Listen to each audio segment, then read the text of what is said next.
러시아가 체르노빌 원전에 이어 유럽 최대 규모 원전 중 하나인 자포리자 원전도 공격하였습니다. 이 과정에서 원전에 화재가 발생하여 한때 세계 증시가 주저앉을 정도로 공포 분위기가 조성되었으나 다행히도 얼마 지나지 않아 화재는 진압되어 어느 정도 한시름 놓을 수 있었는데요. 러시아의 폭격으로 방사능 수치가 93,000 나노시버트를 넘길 정도로 심각해진 체르노빌, 그리고 이번에 화재가 발생하여 자칫하면 제2의 후쿠시마 원전 사태가 발생할 뻔한 자포리자 등 러시아는 이것이 매우 위험한 행동인 줄 알면서도 왜 유독 원전만 집중적으로 노리고 있는 것일까요? 특히 자포리자 원전은 우크라이나 외무장관의 말에 따르면 폭발 시 체르노빌의 10배라고 경고될 정도로 이것이 폭발할 시 러시아가 입게 될 피해도 만만치 않을 텐데 말이죠. 전문가들은 푸틴의 이러한 시도에 대해 다음의 두 가지 이유를 제시하고 있습니다. 첫째, 자포리자의 원전이 우크라이나 내 전력 공급의 상당 부분을 차지하는 핵심 전략 자산이기 때문에 이곳을 작동 중단시킨다면 수많은 분야에서 우크라이나를 무력화시키는 것이 가능하다는 이유 때문입니다. 그리고 두 번째는 제발 진실이 아니기만을 바라는 끔찍한 이유인데요. 러시아의 푸틴은 지난달 우크라이나의 침공을 명령하면서 우크라이나 내 극단 세력이 핵무기를 보유하려 한다는 명분을 제시했죠. 현재 전 세계에서 욕을 먹으며 자국 내 지지도도 급격히 떨어지고 있는 러시아의 푸틴이 자신의 침공을 정당화하기 위해서는 어떻게든 우크라이나의 극단 세력이 핵무기를 보유하려 한다는 자신의 억지 주장을 진실로 만들어야 할 것입니다. 우크라이나의 주요 원전을 우선적으로 점령하고 우크라이나 원전의 기밀 문서들을 뒤져보니 핵무기 개발을 위한 고농축 우라늄에 대한 정보가 발견되었다. 라는 허위 정보를 퍼뜨리면 어느 정도 자신의 명분을 정당화시키는 것이 가능할 테죠. 물론 현재 우크라이나의 기술력으로 현재 우크라이나 원자력 발전소의 시설 수준으로는 저농축 우라늄을 다루는 것만이 한계입니다. 고농축 우라늄으로 핵무기를 만든다는 것은 말도 안 되는데요. 우크라이나가 과거 핵무기를 포기한 것을 매우 후회하고 있다는 단 1%의 진실과 대중들에게 공포를 심어줄 99%의 거짓을 섞는다면 그것은 진위 여부에 관계없이 러시아 국민들에게 통할 것입니다. 아무리 전 세계로부터의 비난을 받으며 스스로도 러시아가 잘못된 것을 알고 있는 국민들이라 하지만 현재 점점 강도가 높아지는 세계인들의 비난이 축적되다 보면 알게 모르게 피해의식이 쌓일 수밖에 없고, 이런 상황 속에서 알고 보니 푸틴의 주장이 맞았다 라는 근거가 나오게 된다면 러시아 국민들은 오히려 한순간에 이번 전쟁을 지지하는 상황이 나올 수 있습니다. 사기가 떨어질 대로 떨어진 러시아 군인들도 이 악물고 전쟁 임하게 될 수도 있는 거죠. 그만큼 현재 푸틴이 가장 중요하게 여기고 있는 것은 진실을 호소하는 것이 아니라 거짓 정보라도 퍼뜨려서 국민들을 호도시키고 전쟁에서 승리하는 것 뿐입니다. 아무리 그래도 원전을 잘못 건드렸다가는 러시아도 심각한 피해를 입을 수밖에 없기에 그렇게까지 해야 하나 생각이 들긴 하지만, 상대는 미 정보국이 직접 정신질환이 의심된다라고 말한 현존 최악의 독재자 푸틴입니다. 자신의 목적을 위해서 원전을 선제 타격하는 것은 충분히 가능한 일이죠. 지도자가 미쳤으면 그 밑에 수하들도 정신 나간 이들이 큰 주목을 받고 등용되기 마련입니다. 다음 영상은 현재 SNS상에서 크게 화제가 되는 우크라이나 북동부 코노토프에서 찍힌 영상인데요. 현지 주민들이 러시아 침공군에 대항하며 거리로 뛰쳐나와 부끄럽지도 않냐며 그들을 힐난하자 한 미친 러시아 군인이 주머니에서 수류탄을 꺼내 들고 나아가며 항복하지 않으면 전투뿐 이라고 협박하는 모습이 담겨 있습니다. 물론 이곳 주민들은 이것에 전혀 겁먹지 않고 던지지도 못할 거면 그 수류탄 도로 집어넣으라고 외칠 뿐이었습니다.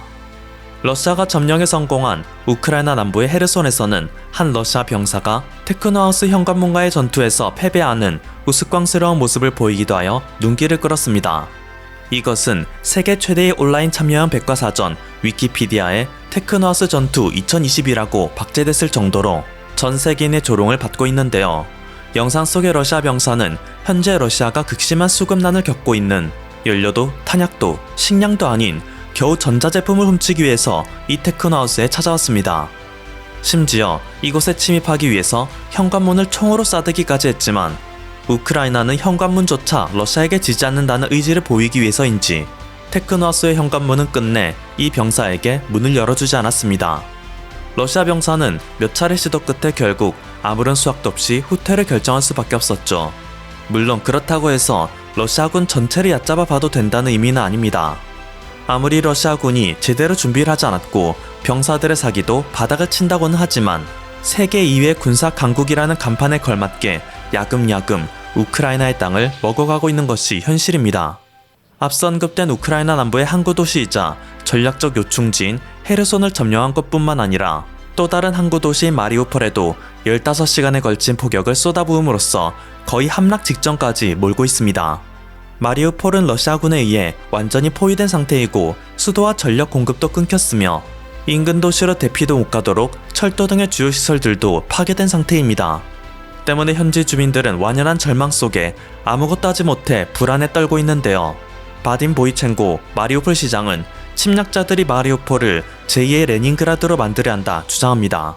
레닌그라드는 현재 상트페테르부르크라 불리는 러시아 제2의 도시로서 제2차 세계대전 당시 이곳에서 벌어진 레닌그라드 전투는 역사상 최악의 포위전 사례로 꼽힙니다. 독일군은 레닌그라드를 900일 가까이 포위했고 이에 따라 레닌그라드에서는 100만 명 이상의 주민들이 기아와 질병, 폭격으로 사망했기 때문이죠.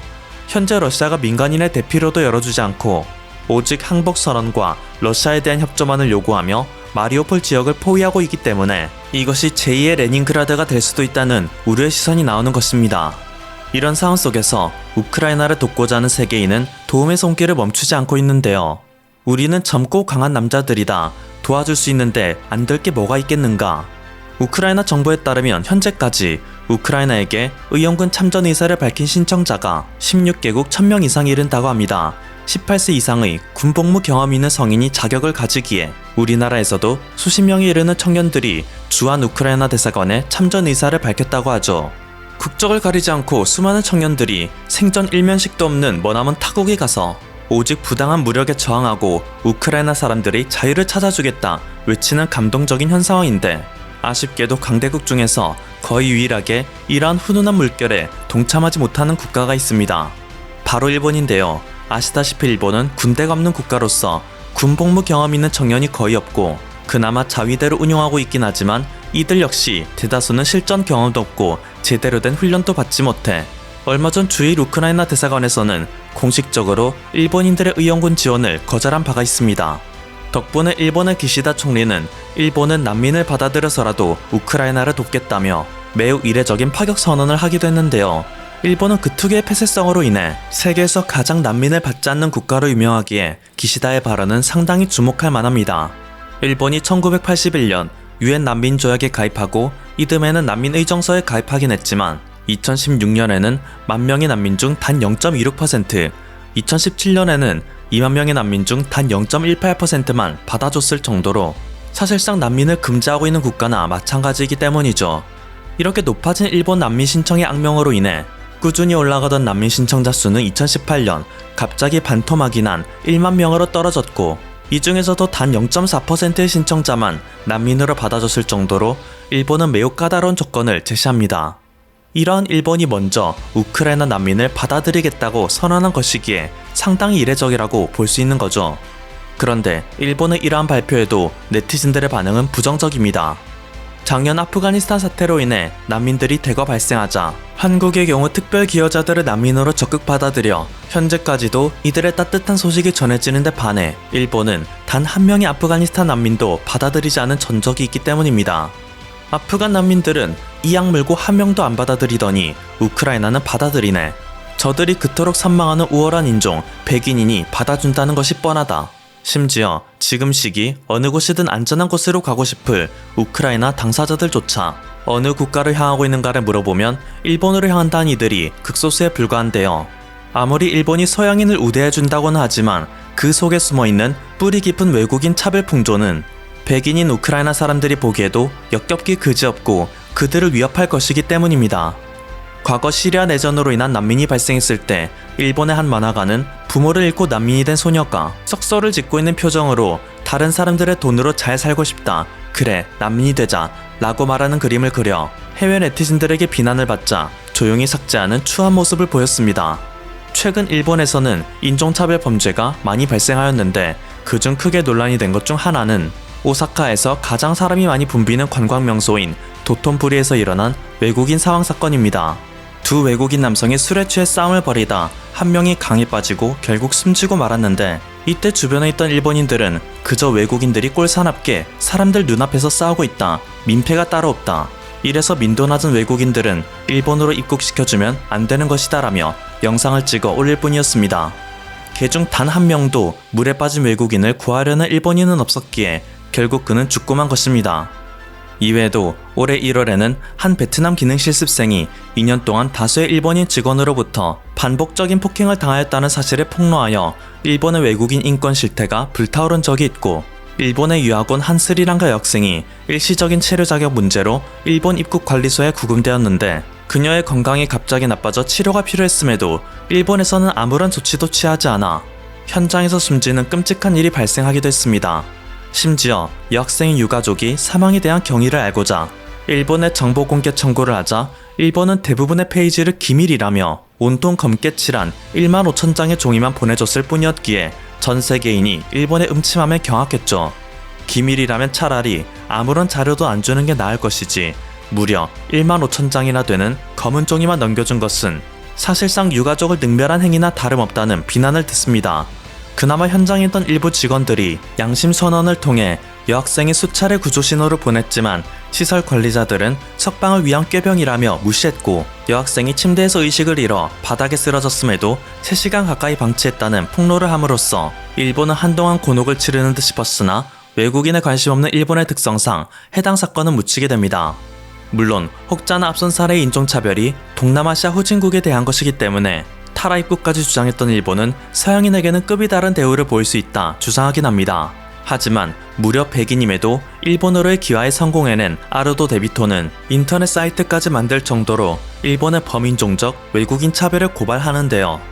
일본에 내재된 인종차별이라는 책도 발간한 그는 일본 각지에 재패니즈 올리, 오직 일본인 고객만 받는 영업장이 얼마나 많은지 해당 사이트에 정리해 놓았습니다. 일본에 귀한 외국인이나 혼혈, 그 2세들조차 출입하지 못하고 오직 수년 일본인들만 받는 것이죠. 간사이 국제공항인 난카이 전철에서는 오늘은 외국인 승객이 많아 불편을 끼쳐드리게 되었습니다 라는 두 귀로 듣고도 믿을 수 없는 미친 방송이 송출된 적도 있습니다. 2020년에는 터키 국적의 한 남성이 운전하다 뒤쫓아온 경찰에게 검문을 받는 일이 있었는데, 이때 경찰은 터키 남성이 아무런 교통규칙도 위반하지 않았음에도 갑자기 차 내부를 확인해야겠다면서 불시 검문을 시작했고, 남성이 급하게 치과에 가는 길이라 시간이 부족하다 라며 거부하자 갑자기 남성을 차에서 끌어내 양팔을 잡고 목을 짓누르는 강경 제압을 하였습니다. 영상 속의 남성은 "저는 아무 짓도 하지 않았습니다. 저에게 손대지 마세요. 제 말을 좀 들어보세요." 라고 외쳤지만 일본 경찰관 둘은 얌전히 있어라며 계속 완력을 행사할 뿐이었기에 남성은 결국 경추염자와 다리 타박상 등 전치 1개월의 부상을 입고 말았습니다. 이 사건도 잠시 화제가 되는 듯 싶었지만 일본의 미디어에서는 금방 흔적도 안 남기고 사라졌죠. 이렇게 인종을 가리지 않는 일본의 외국인 차별은 일본 순혈인 야마토 민족만이 지구상에서 가장 훌륭한 민족이며, 심하게는 자신들이 특별한 민족이라는 것을 강조하기 위해 일본인 외계인 설까지 주장하는 그들의 터무니없는 의식 수준에 근거하는데요. 외국인 혐오로까지 이어지는 일본인들의 분노는 그것이 일어난 경위까지 자세히 살펴보면 더 황당하게 그지없습니다. 과거 아시아에서 패자로 군림하던 일본을 꺾고 자신들이 현인 신으로 떠받들던 천황을 일개 인간으로 깎아내린 데다가 원자폭탄을 떨어뜨리고 군대까지 해산시킨 서방 세력에 대한 분노가 현재 일본인들 마음속에 뿌리 내리고 있는 외국인 혐오에 대한 원동력입니다. 전범 국가가 역사 왜곡으로 잘못된 피해의식을 갖고 이것이 또 다른 혐오를 만들어내는 것인데요. 만주 계례국을 만든 주범인 주제, 일본인들은 만주 침공을 하니 우크라이나를 이해한다고 말한 일본 와세다 대학 교수의 발언이나 자신들이 제2차 세계대전을 일으킨 전범국인 주제에 러시아가 우크라이나를 침공한 것은 잘못됐다 말하면서 왜 미국이 일본과 베트남을 상대로 군사작전을 펼친 것에 대한 비판은 없었냐 주장하며 반미 정서를 끌어내려는 일본인 등 전혀 역사의식도 없는 일본인들의 실태에 세계인은 분노하고 있습니다. 그들은 진심으로 정의로운 일본은 서양 열강에 의해 식민지로 전락했던 아시아 국가들의 독립을 위해 어쩔 수 없이 싸울 수밖에 없었습니다. 더 나아가 대동아 공영으로 아시아를 통일시켜 서양 열강에 대항한 아시아인들의 나라를 만들고자 했으나 극악무도한 미국이 일본의 핵미사일을 날려 일본의 계획은 수포로 돌아가고 말았습니다 라고 주장할 정도이기에 사실상 말도 안 되는 근거와 명분을 내세우며 우크라이나에 침공한 러시아의 패권주의와 별반 다를 게 없죠. 때문에 이것을 아는 우크라이나 시민들은 일본에는 절대 가지 않겠다고 말하는 것인데요.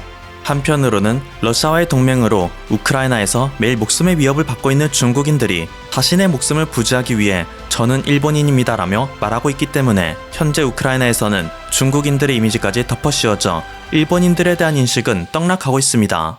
제 아무리 지금 겉으로는 평화로 외쳐도 일본이 과거에 행했던 업보, 그리고 현재 일본인들 앞에 놓인 가면 뒤에 숨겨진 본성은 결국에는 세계인들에게 탄로날 수밖에 없다는 사실 알려드리며 오늘의 영상 마칩니다. 지금까지 퍼플튜브였습니다. 여러분의 구독과 좋아요 그리고 알림 설정은 콘텐츠 제작에 큰 힘이 됩니다. 감사합니다.